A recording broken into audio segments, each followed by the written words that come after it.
여러분, 스마트폰이 그 GPS 신호가 전혀 안 터지는 두꺼운 콘크리트 지하 주차장에서도 내 위치를 막 기가 막히게 찾잖아요. 네, 파란 점이 아주 스무스하게 따라오죠? 맞아요. 근데 이게 내가 어느 방향으로 걷는지 알아내려고 보이지 않는 곳에서 그 19세기의 복잡한 미적 분학을 미친 듯이 연산하고 있다는 거 알고 계셨나요? 진짜 마법 같은 일이죠. 사방이 막힌 곳에서 기계가 스스로 위치를 파악한다는 게요. 그렇죠. 그래서 오늘 저희 심층 탐구에서는 이 기계들이, 그러니까 스마트폰이나 드론, 자율주행차가 어떻게 이 3D 공간 안에서 자기 자신을 완벽하게 인식하는지 그 방법론을 깊이 파헤쳐 보려고 합니다. 네, 오늘 다룰 자료들을 보면 진짜 와, 입이 떡 벌어질 정도로 정교한 수학이랑 공학의 교양곡을 보는 것 같아요. 교양곡이요? 네, 이게 단순히 최신 센서 하나 딱 달았다고 해결되는 문제가 절대 아니거든요.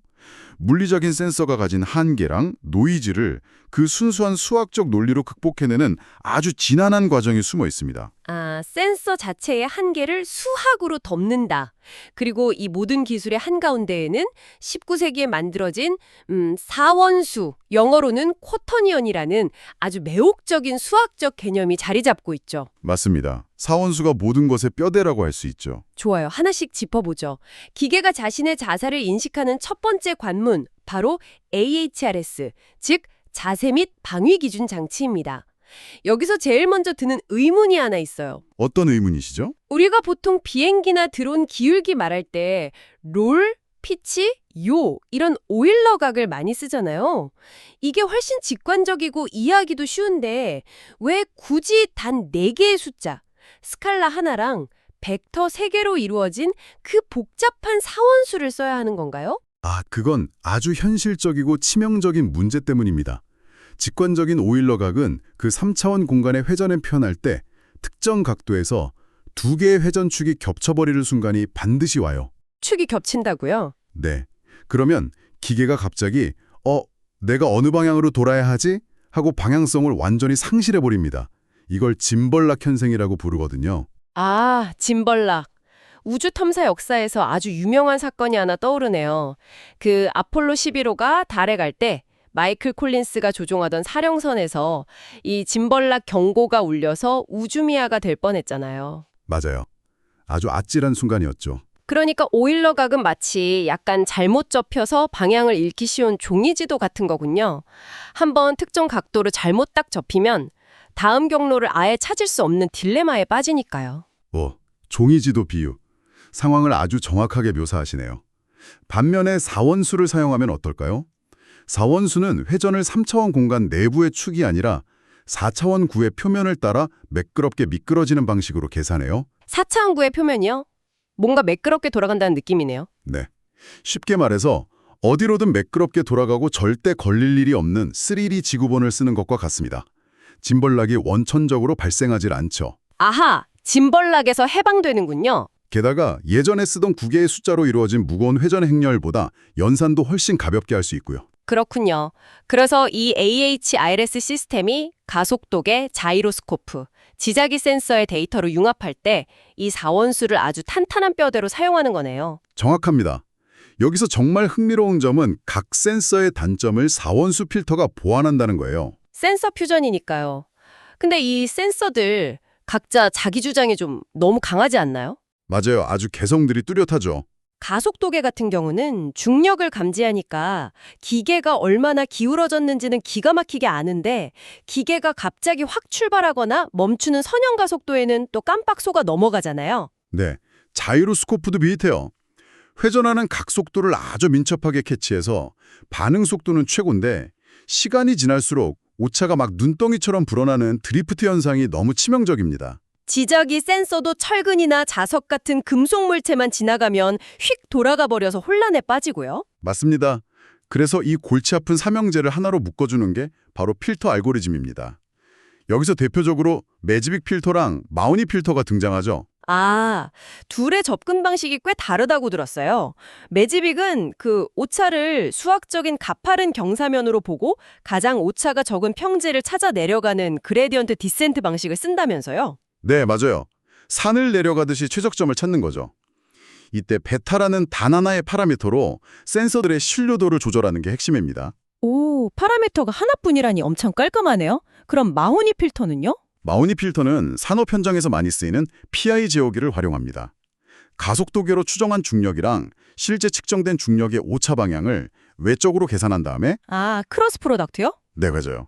그걸 비례와 적분 파라미터로 자이로의 오차를 지속적으로 쫙 보정해 주는 겁니다. 이게 아주 가볍고 빠르기 때문에 드론처럼 실시간 연산이 중요한 작은 기기에서 정말 사랑받는 방식이죠. 자, 여기까지는 아주 깔끔합니다. 4원수라는 멋진 지구본도 얻었고 센서들의 단점도 서로 완벽하게 보완했어요. 그런데 실험실 밖의 현실 세계는 온통 노이즈 투성이잖아요. 그렇죠. 바람 불고 진동 오고 난리도 아니죠. 끊임없이 흔들리고 온도도 변하는데 이 예측 불가능한 불확실성을 통제하려고 그 유명한 칼만 필터가 등장합니다. 네, 노이즈 잡는 데는 칼만 필터나 제격이죠. 여기서 확장 칼만 필터인 EKF랑 무향 칼만 필터인 UKF로 나뉘는데 솔직히 저 여기서 살짝 머리가 아팠어요. 제가 알기로 원래 칼만 필터는 직선적인 선형 모델에서만 작동하잖아요. 기본적으로는 선양 필터가 맞습니다. 그런데 사원수는 회전이잖아요. 즉 아주 매끄러운 곡선 형태의 비선형 모델이란 말이죠. 이거 선형 필터에 비선형 모델을 넣는다니 약간 앞뒤가 안 맞지 않나요? 억지로 선형화를 하면 오차가 엄청 생길 것 같은데요. 아주 지적으로 예리하게 핵심 모순을 짚어내셨습니다. 그게 바로 EKF가 극복해야 했던 가장 큰 난관이었어요. 곡선을 그 직선만 이해하는 기계에 어떻게 밀어넣을 것인가? 그러니까요. 어떻게 해결했나요? EKF는 이 문제를 야코비안이라는 아주 복잡한 미분 행렬을 써서 해결하려고 합니다. 수학적으로 1차 근사화를 하는 거죠. 잠깐만요. 야코비안 행렬이요? 미적분학책 덮은 지 오래된 분들을 위해서 조금만 쉽게 풀어서 설명해 주실 수 있을까요? 이게 도대체 무슨 역할을 하는 건가요? 아주 굽이치는 롤러코스터 레일, 즉 곡선이 있다고 한번 상상해 보시죠. 네, 엄청 구불구불한 롤러코스터요. 이 전체 레일을 한 번에 직선으로 표현할 수는 없잖아요. 하지만 레일 위에 아주 작은 한 점, 예컨대 개미 한 마리가 서 있는 1mm 정도의 짧은 구간만 딱 잘라서 보면 어떨까요? 아, 개미 입장에서는 그 1mm가 거의 평평한 직선처럼 보이겠네요. 바로 그겁니다. 야코비안은 현재 상태를 기준으로 그 아주 찰나의 짧은 곡선을 직선이라고 우기는 겁니다. 아니, 근사화하는 작업이죠. 아하, 그러니까 거대한 곡선 레일을 아주 작은 직선 레고 블럭들로 이어붙여서 해석하겠다는 거군요. 정확합니다. 그런데 그렇게 하면 분명히 문제가 생기지 않나요? 기계가 천천히 움직일 땐 그 촘촘한 레고 블럭으로 곡선을 어느 정도 흉내낼 수 있겠지만 드론이 갑자기 휙 돌거나 급격하게 움직이는 강한 비선형 상태에서는 기계가 예측한 직선이랑 실제 굽어 있는 곡선 사이의 오차가 걷잡을 수 없이 벌어질 텐데요. 맞아요. 오차가 터져버리죠. 게다가 이 복잡한 야코비안 미분 행렬을 매 순간 실시간으로 계산하는 것 자체가 기계에겐 엄청난 스트레스겠어요. 네, 연산량이 폭발합니다. 그래서 그 한계를 완전히 깨기 위해 등장한 대안이 바로 UKF, 즉 무향 칼만 필터입니다. 오, 무향 칼만 필터요? 이 UKF는 억지로 곡선을 직선으로 펴려고 하지 않아요. 대신 15개의 시그마 포인트라는 정의 요원들을 활용합니다. 정의 요원들이요? 이거 마치 그 롤러코스터 레일의 굴곡을 파악하기 위해서 눈을 가린 채 억지로 레일을 손으로 만져보는 대신에 15명의 정찰병을 롤러코스터에 먼저 태워보내는 것과 같네요. 와, 완벽한 이해입니다. 현재 위치를 중심으로 앞뒤, 좌우로 14명의 정찰병을 세우고 중앙에 1명을 둬서 비선형 곡선 저 너머로 냅다 통과시켜버리는 거예요. 일단 태워보내는군요. 네, 그리고 그들이 도착한 위치들을 모아서 평균과 흩어진 정도를 구하는 겁니다. 이렇게 하면 굳이 복잡한 야코비안 미분을 할 필요가 전혀 없이 아주 강한 비선형 상태에서도 곡선의 진짜 형태를 훨씬 더 정확하게 추적할 수 있죠. 와, 기발하네요. 미분을 피하고 요원들을 날려보낸다. 그런데 여기서 또 하나 넘어야 할 산이 있다고 들었었습니다. 사원수는 크기가 항상 1이어야 한다는 그 단위구 제약 있잖아요. 네, S3 제약이라고 하죠. 4차원 구의 표면에 딱 붙어 있어야 하는데 이 15명의 정찰병 위치를 단순히 막 더하고 평균 내버리면 그 표면에서 붕 뜨거나 안으로 파묻히지 않나요? 그 제약이 깨지는 걸 막는 방식이 정말 예술에 가깝습니다. 엔지니어들이 오차 상태 사원수, 즉 USQ라는 개념을 도입했거든요. 5차 상태 사원수요? 네, 전체 회전값을 다 다루지 않아요. 대신 현재의 기준이 되는 자세는 그냥 그대로 두고 아주 미세하게 틀어진 오차만을 딱 따로 떼어내서 3차원 벡터로 계산하는 겁니다. 아, 전체를 건드리지 않고 오차만 뽑아낸다. 맞습니다. 그리고 이 미세한 오차를 나중에 다시 사원수로 변환해서 원래 기준 자세에 살짝 곱해주는 방식을 쓰는 거죠. 와우. 이렇게 하면 사원수가 그 구의 표면을 절대 벗어나지 않으면서도 노이즈를 완벽하게 걸러낼 수 있습니다. 수학적 우아함 그 자체죠. 대박이네요. 자, 여기까지 오면 기계의 내의, 즉 사람으로 치면 달팽이관이랑 전정기관, 튜닝은 완벽하게 끝난 셈입니다. 노이즈도 잡았고 자세도 잃지 않죠. 훌륭한 평형 감각을 얻었죠. 하지만 관성 센서, 즉 IMU만으로는 결국 한계가 명확하잖아요? 눈을 가리고 아무리 완벽한 자세로 걷는다고 해도 1시간 뒤면 결국 원래 경로에서 조금씩 벗어나게 되니까요. 네, IME의 숙명이죠. 무조건 누적 오차가 생깁니다. 그래서 기계에 눈을 달아주는 단계로 넘어갑니다. 바로 시각 관성 오도메트리, VIO 기술인데 이 둘의 성격이 너무 다르지 않나요? 달라도 너무 다릅니다. 이걸 더 큰 맥락과 연결해보면 진짜 흥미로워요. 카메라는 주변 풍경을 직접 보니까 자신의 절대적인 위치를 아주 정확하게 파악하잖아요. 그렇죠. 보이는 게 있으니까요. 하지만 프레임 속도가 보통 1초에 30번, 30Hz 정도로 센서치고는 꽤 느린 편입니다. 반면에 IMU는 1000Hz, 즉 1초에 1000번이나 움직임을 감지할 정도로 미친 듯이 빠르지만 혼자 두면 위치가 미끄러지죠. 아, 극과 극이네요. 그래서 카메라는 느긋하지만 아주 정확한 지휘관 역할을 하고 IMU는 빠르고 부지런하지만 가끔 길을 잃는 병사 역할을 하면서 서로를 돕는 구조입니다. 오, 지휘관과 경사. 근데 여기서 문제가 생깁니다. 카메라 데이터 하나가 처리되는 그 33m초의 시간 동안 IMU 데이터는 이미 30개 넘게 막 쌓여버리잖아요. 네, 쏟아지죠. 나중에 카메라가 영상을 분석하고 우리 위치 여기가 아니네, 5m 옆이네 라고 정정해주면 그동안 쌓여있던 IMU 데이터 수십 개를 상태가 변할 때마다 처음부터 끝까지 다시 재적분해야 하는 거 아닌가요? 맞아요. 이건 스마트폰 칩이 실시간으로 감당할 수 있는 연산량이 아닐 텐데요. 바로 그 지점이 이 VIO 시스템의 성패를 가르는 가장 큰 병목 구간이었습니다. 그리고 이를 해결한 혁신적인 수학적 트릭이 바로 IMU 사전 적분입니다. 사전 적분, 미리 적분해 둔다는 건가요? 네, 절대좌표를 기준으로 매번 야코비안을 써서 다시 계산하는 게 아니라 30Hz의 느린 카메라 프레임 사이에 쌓이는 1000Hz의 어마어마한 IMU 움직임을 상다적인 덩어리로 그냥 묶어버리는 겁니다. 아하, 그러니까 내가 서울역에서 출발해서 서쪽으로 3걸음, 북쪽으로 2걸음 갔다라고 매번 절대적인 지도를 그리는 게 아니군요. 네, 절대적인 기준은 일단 잊어버리는 거죠. 일단 어디서 출발했는지는 모르겠지만 여하튼 내 기준에서 앞으로 5m, 옆으로 2m 움직인 궤적이 있다라고 1차 근사로 빠르게 하나의 블록으로 묶어둔다는 거네요. 빙고. 바로 그겁니다. 그렇게 상대적인 궤적 블록을 미리 딱 만들어두면 나중에 카메라가 야, 너 시작 위치 서울역 아니고 시청역이었어 라고 알려줘도 그 궤적 안의 스텝들을 굳이 다시 계산할 필요가 없어요. 아, 그냥 만들어둔 블록 전체를 시청역으로 쓱 옮겨주기만 하면 됩니다. 이 혁신적인 효율성 덕분에 연산량이 비약적으로 줄어들고 실시간 처리가 가능해진 겁니다. 왜 사전 적분이 VIO의 심장이라고 불리는지 단번에 이해가 가네요.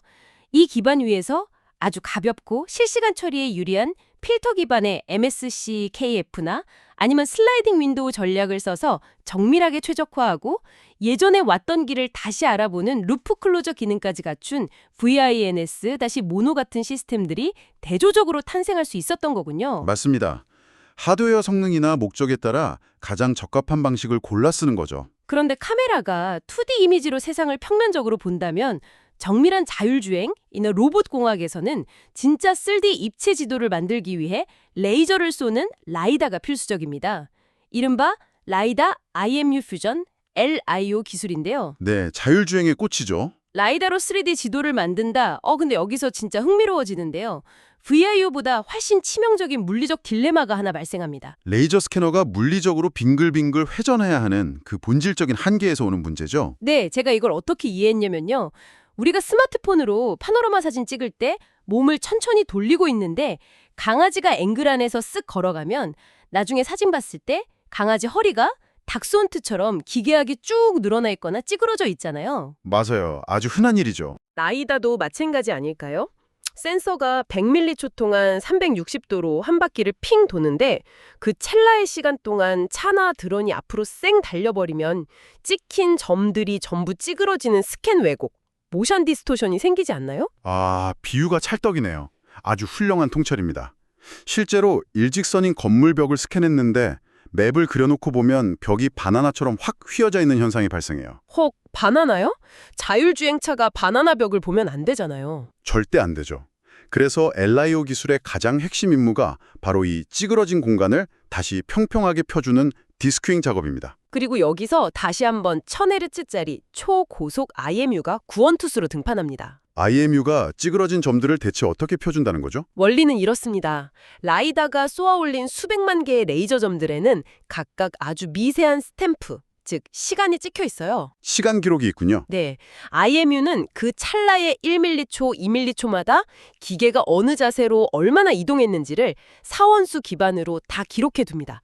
스캔이 딱 완료되면 IMU의 궤적 기록을 역으로 참조하면서 먼저 찍혔던 점들을 기계가 이동한 만큼 딱 땡겨와서 원래 있어야 할 절대 자세에 재배치하는 거예요. 와, 점 수백만 개를 하나하나 원래 시간과 위치로 돌려놓는다니 대단하네요. 근데 이거 연산량이 진짜 장난 아니겠어요?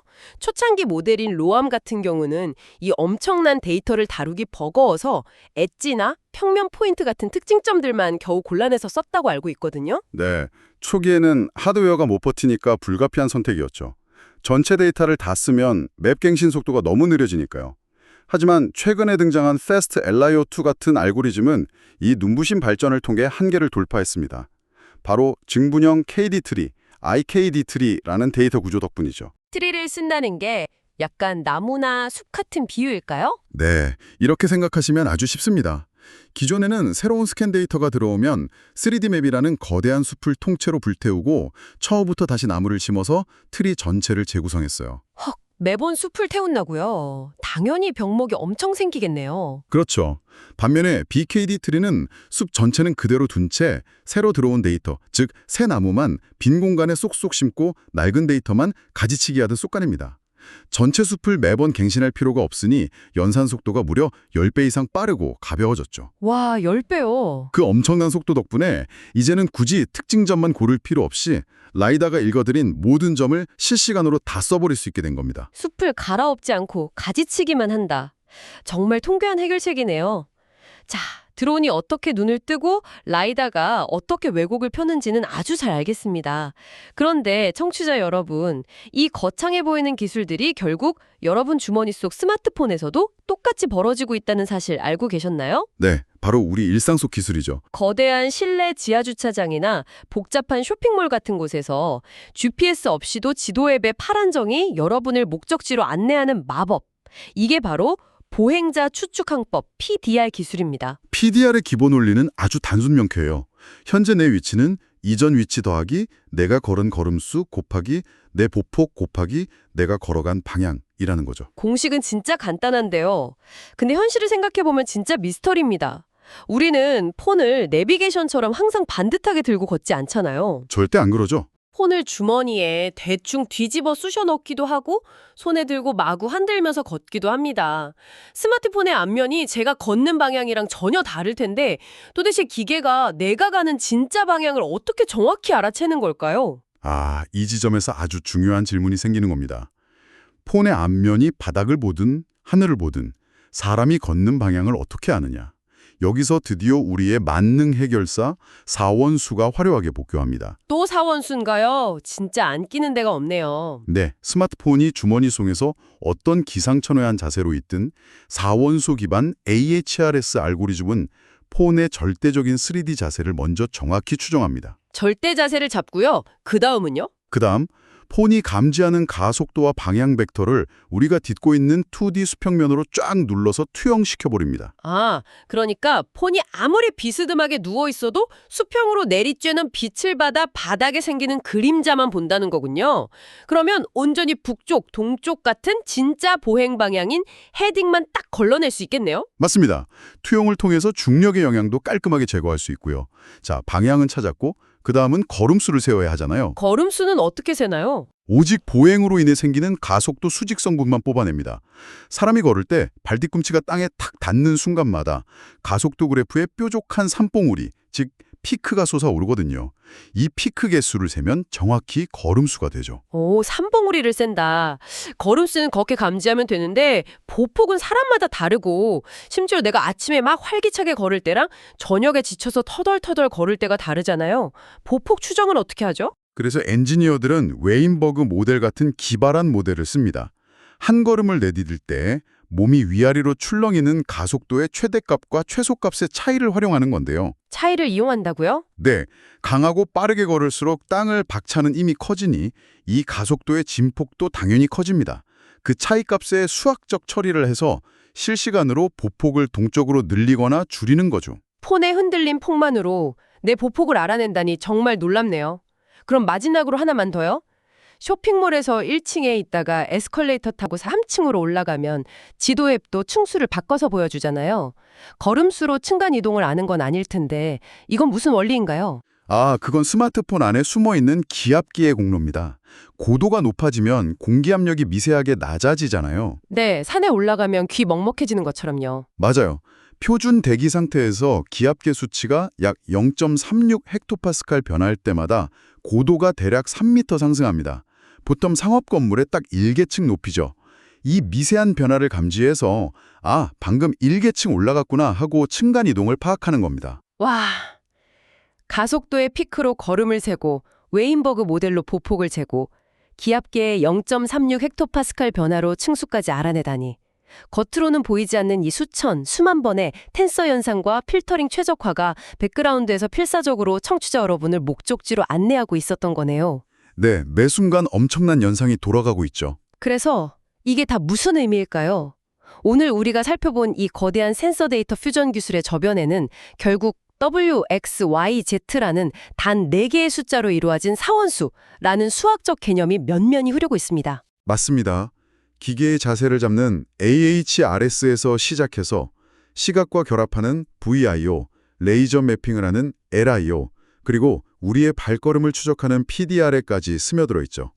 사원수가 세상을 3D 데이터로 완벽하게 번역해내고 있는 셈입니다. 네, 19세기의 수학이 지금 우리의 주머니 속에서 세상을 3D로 스캔하고 있다는 게 정말 경이롭습니다. 그래서 오늘 이 심층 탐구를 종료하면서 전문가님과 함께 청취자 여러분께 조금은 도발적이고 생각할 거리를 던지는 질문을 하나 드리고 싶어요. 네, 아주 흥미로운 상상이 될 것 같네요. 우리가 오늘 짚어본 패스트 LIO2나 딥러닝 기반 PDR처럼 알고리즘이 점점 더 뼈대만 남아 가벼워지면서도 소름 돋게 강력해지고 있습니다. 그렇다면 머지않은 미래에 외부 GPS나 어떤 인프라의 도움 전혀 없이 우리가 가진 우산, 안경, 신발 같은 모든 작은 사물들이 스스로 완벽한 3D 절대 위치와 방향을 밀리미터 단위로 자각하게 된다면 어떨까요? 인공위성에 의존하지 않는 절대적인 오프라인 위치인식 능력을 사물들이 갖게 된다는 거군요. 맞습니다. 이 절대적인 오프라인 위치인식 능력이 개인의 삶과 프라이버시를 어떻게 뒤흔들지, 그리고 현실과 가상의 경계를 어떻게 무너뜨리게 될지 오늘 길을 걸으시면서 한번 상상해 보시기 바랍니다. 지금 이 순간에도 주머니 속에서 쉴 새 없이 돌아가고 있을 사원수의 그 우아한 마법과 함께 말이죠. 오늘 심층탐구는 여기까지입니다. 여러분 감사합니다. 감사합니다.